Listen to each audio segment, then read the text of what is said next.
Another historic woman from the Twin Tiers that we want to highlight tonight is Watkins Glen native Olivia Coffey, who's going for gold this year in Tokyo. She's representing the United States and Southern Tier at the Olympic Games. As an alternate in 2016 for the Rio Games, she spoke with 18 News reporter Tara Lynch about some new changes to Olympic rowing, making it fair for men and women on the water.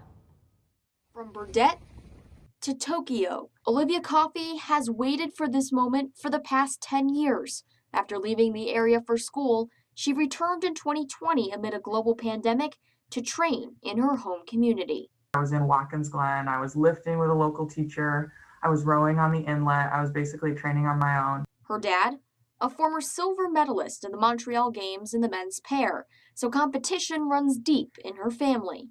But sometimes, like, we'd be like competing and stuff. I'd be like, "Yeah, Dad, like, look what I did," and be like, "Well, when you've won an Olympic silver medal, then you can talk to me." So I would love to finally be like, "I got a gold." Not only will she represent the Southern Tier on the international stage, she will also represent female athletes during a time when women are fighting for equity in sports.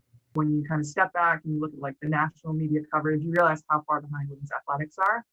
That's something I struggled with playing ice hockey. I was kind of always like, well, why can't I check, which is not allowed in women's hockey, but men are allowed to check, and that was something that always really bugged me. While some contact sports have different rules for men and women, the water provides an equal playing field. 2,000 meters, as fast as you can go. Now, the Olympic Games this year are adding more races for women in crew, something that Coffey wished for back in 2016 in Rio when she was an alternate. 2021 will be the first Olympics that men and women have equal opportunity in rowing.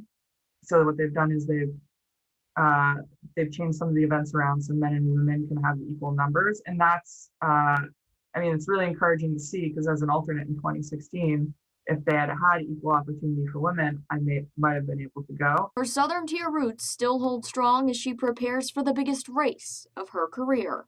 If I do well there, that's, the community gets a piece of that too. And I hope that they enjoy it as much as I do.